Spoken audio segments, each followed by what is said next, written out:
Hello everyone, welcome to career information. तो IBPS RRB के बाद अभी आईबीपीएस क्लर्क का जो हर साल नोटिफिकेशन आता है वो इस साल का जो है वो आ चुका है 2022 का। सो इसके जो ऑनलाइन एप्लीकेशन है वो भी शुरू हो चुके हैं। लगभग 6035 प्लस वैकेंसी है। प्लस इसलिए कह रहा हूँ क्योंकि हर साल जो ट्रेंड हमें नजर आता है कि इस बार भी लगभग 4 बैंक ऐसे हैं जिन्होंने नॉन रिपोर्टेड वैकेंसीज है, यानी कि बाद में जब आपके एग्जाम्स या मेंस या जो भी होता है उसके पहले आपके जो है वो अपडेट हो जाएंगे। या फिर ऐसा भी हुआ है कि कुछ बैंकों ने ऑलरेडी इसमें वैकेंसीज डाल दी है, ऑलरेडी रिपोर्ट कर दी, लेकिन उस वैकेंसीज में भी कभी कभी जो है बढ़ोतरी आती है लास्ट तक। सो इसके चांसेस बहुत है वैकेंसी बढ़ने के, लेकिन उससे पहले क्या क्या इसका क्वालिफिकेशन, उसके बाद में क्या क्या आपको कैसे फॉर्म भरना है और कितनी वैकेंसी है, सारी इंफॉर्मेशन आपको इस वीडियो में बताऊंगा। तो जो जो इंपॉर्टेंट चीज़ है वो मैं आपको इस वीडियो में बता दूंगा। तो सबसे पहले ये है इसका नोटिफिकेशन। मैं ऑनलाइन एप्लीकेशन का लिंक और नोटिफिकेशन का लिंक जो है मैं आपको शेयर कर दूंगा डिस्क्रिप्शन बॉक्स में जब ये वीडियो खत्म हो जाएगा। सो स्टे ट्यून, पूरा वीडियो अच्छे से देखिए क्योंकि जो जो इंपॉर्टेंट चीज़ है वही आपको मैं यहाँ पे बताऊंगा। सबसे पहले तो ये बता दूं, आईबीपीएस क्लर्क है। जो जो बच्चों ने या जो कैंडिडेट्स ने इससे पहले एग्जाम दिया होगा उनको पता है कि इसमें जो इंटरव्यूज नहीं होते क्लर्क में सिर्फ आपका होता है प्रीलियम, उसके बाद में आपका मेंस होता है और आपका अलॉटमेंट डायरेक्टली हो जाता है। सो ये इसका क्लरिकल का पैटर्न होता है शॉर्टली। जो उसमें उसके बाद में 11 बैंक जो है वो पार्टिसिपेटिंग बैंक है। और इसका जो ऑनलाइन रजिस्ट्रेशन है वो एक साथ, यानी कि आज ही से जो है इसका शुरू हो चुका है। 21/7 तक आप फॉर्म फिल कर सकते हो। उसके बाद में एप्लीकेशन फीस जो है वो आपको 21/7 तक ही पे करनी है, ऑनलाइन ही होता है। अगर आपको प्री एग्जाम ट्रेनिंग लेना है तो उसके लिए भी आप यस बोल सकते हो। आपके एप्लीकेशन फॉर्म में आपको पूछा जाएगा those only for the reservation categories like SC and ST. उसके बाद में आपका प्री एग्जाम जो ट्रेनिंग है वो रिजर्वेशन के लिए वो अगस्त में होगा। उसके बाद में आपके कॉल लेटर जो है प्रीलियम के वो अगस्त के एंडिंग में आपको मिल जाएंगे। और ऑनलाइन एग्जाम इसका सितंबर में होगा आपका प्रीलियम। उसके बाद में आपका रिजल्ट जो है वो सितंबर एंड या फिर अक्टूबर के फर्स्ट वीक तक आ जाएगा और अक्टूबर में ही आपका मेंस होगा। जैसे कि आपका ये पता ही है कि आईबीपीएस का ये पैटर्न रहा है कि प्रीलियम के बाद मेंस में जो है ज़्यादा टाइम नहीं देते हैं। अभी तो ऐसा होने लगा है कि टाइम कम होने लग गया है, तो ये चीज़ें होती है। इसलिए आप प्रिपरेशन आपका मेंस का पहले से ही जारी रखो। क्योंकि और एक चीज मैं आपको बता दूं, जैसे कि पीओ का भी नोटिफिकेशन जल्दी आएगा। इसके बाद में जो बच्चे टेक्निकल यानी कि स्पेशलाइज ऑफिसर्स का भी इसके बाद आएगा। और आपका अभी आरआरबी का भी आ चुका था, तो उसके लिए भी आपका जो है एग्जाम पैटर्न लगभग वही होता है। आपको मेंस में तो वही देना पड़ता है, प्रीलियम में भी मोस्टली एप्टी रीजनिंग होता ही है, तो उसके लिए प्रिपेयर रहो। उसके बाद में ऑनलाइन मेन जो है आपका अक्टूबर में होगा और प्रोविजनल अलॉटमेंट अप्रैल में होगा। जैसे कि इंटरव्यूज अभी क्लेरिकल के लिए नहीं होते हैं। नेक्स्ट जो आपका मेन होता है वो आपका एलिजिबिलिटी क्राइटेरिया। तो any graduate can apply simply. Age criteria 28 age तक आप अप्लाई कर सकते हो, +5 यानी कि एससी एसटी के लिए, ओबीसी के लिए +3 और पीडब्ल्यूडी के लिए यहाँ पे 10 साल का। और बाकी आपके कैटेगरी वाइज डिपेंड करेगा अगर आप पीडब्ल्यूडी कैंडिडेट हो तो। ओके, एजुकेशनल बैकग्राउंड तो बता चुका हूँ, एनी ग्रेजुएट। ओके, आप रिकॉग्नाइज्ड यूनिवर्सिटी से आपका जो है ग्रेजुएशन कंप्लीट होना, रिकॉग्नाइज्ड इंस्टीट्यूट या फिर रिकॉग्नाइज्ड यूनिवर्सिटी से आपका ग्रेजुएशन जो है वो कंप्लीट हो जाना चाहिए। तो ये क्वालिफिकेशन तो बहुत सिंपल है। उसके बाद में जो नेक्स्ट है आपका एग्जाम पैटर्न, वही एग्जाम पैटर्न हमेशा ही हमेशा की तरह इंग्लिश, एप्टी और रीजनिंग आपको यही सीक्वेंस में भी एग्जाम में दिखेगा। जिसमें आपको हर सेक्शन के लिए 20-20 मिनट्स मिलेंगे और टोटल ये 60 मिनट्स का होगा। और 30 क्वेश्चन इंग्लिश, 35 एप्टी, 35 रीजनिंग, और यही आपका जो है यही सीक्वेंस में आपका जो ये पेपर रहेगा।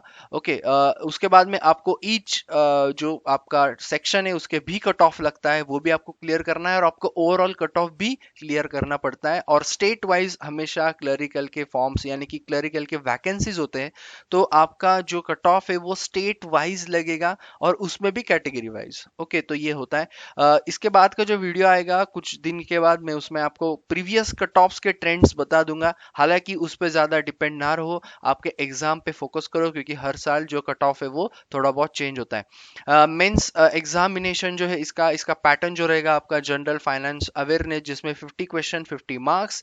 जनरल इंग्लिश आपका रहेगा 20 सॉरी 40 क्वेश्चन 40 मार्क्स, और दोनों के लिए जो था मैंने बताया वो सेक्शन वो 35 मिनट्स आपको रिस्पेक्टिवली मिलेंगे। उसके बाद में रीजनिंग एबिलिटी एंड एप्टी, इसमें आपको 50 क्वेश्चन 60 मार्क्स 45 मिनट्स। एप्टी के लिए आपको 50 क्वेश्चन 50 मार्क्स एंड 45 मिनट्स, तो आपका टोटल जो क्वेश्चन पेपर होगा वो 190 क्वेश्चंस का होगा, 200 मार्क्स और 160 मिनट्स का। लेकिन याद रखना आपको सेक्शनल टाइमिंग होता है अभी एग्जाम्स में। उसके बाद में list of version of test, तो खैर आपके स्टेट के हिसाब से आपके जो है मीडियम ऑफ एग्जाम इंग्लिश तो कॉमन रहेगा, हिंदी भी लगभग कॉमन रहेगा, लेकिन आपके जो रीजनल लैंग्वेज है वो भी यहाँ पे शामिल हो जाएंगे आपके, जो आपको एक अच्छा स्कोप मिलेगा अगर आपको किसी पेपर में आपके लैंग्वेज से आपको देना है, तो वो भी आपको अवेलेबिलिटी यहाँ पे मिलेगा। ओके उसके बाद में पेनल्टी तो खैर पता ही है, 1/4 यानी कि 0.25 आपका पेनल्टी यहाँ पे होता है। स्टेट्स जो सेंटर से वो भी मैं आपको बता दूंगा आगे। स्कोर्स जो है, हाँ और एक चीज सबसे इंपॉर्टेंट, नॉर्मलाइजेशन का बहुत ज्यादा इफेक्ट अभी होता है। सो ये चीज याद रखना, क्योंकि हर शिफ्ट्स में लगभग सैटरडे संडे यानी कि कभी कभी ऐसा होता है कि 7-8 शिफ्ट्स में पेपर होते हैं, तो ये चीज हमेशा दिखाई जाती है कि जहाँ इजी हो वहां पे आपके नॉर्मलाइज होंगे, जहाँ पे हार्ड हो वहां पे नॉर्मल, तो इक्वी परसेंटाइल मेथड यहाँ पे नॉर्मलाइजेशन का हमेशा यूज होता है। ओके तो आपके जो है मार्क्स वो वेरी भी हो सकते हैं आफ्टर आपने जो पेपर देने के बाद।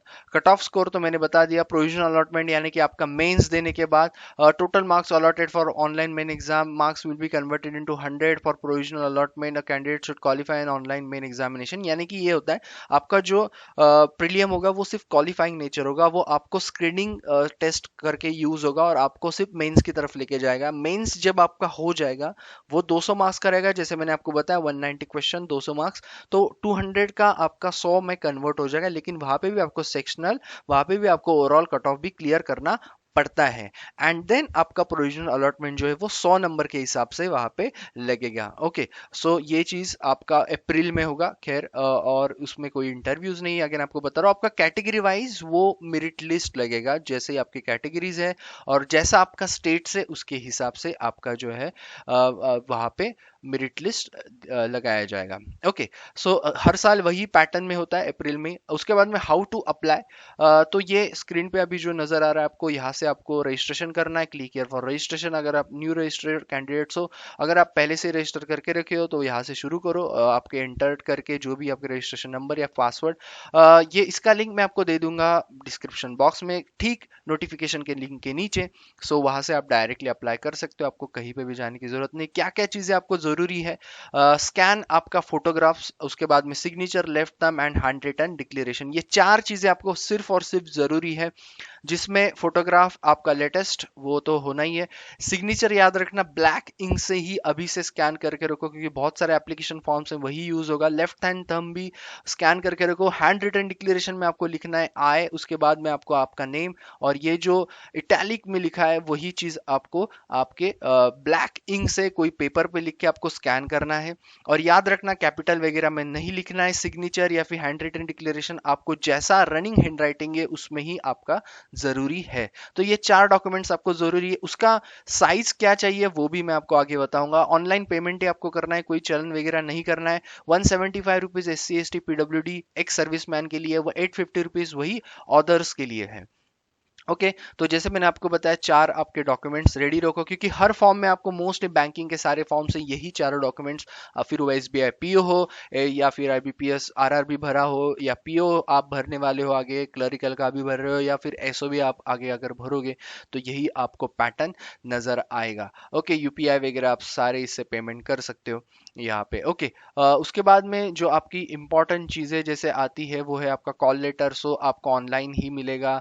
उसके बाद में आपका जो बाकी अनाउंसमेंट है वो भी सारे ऑनलाइन हो गए।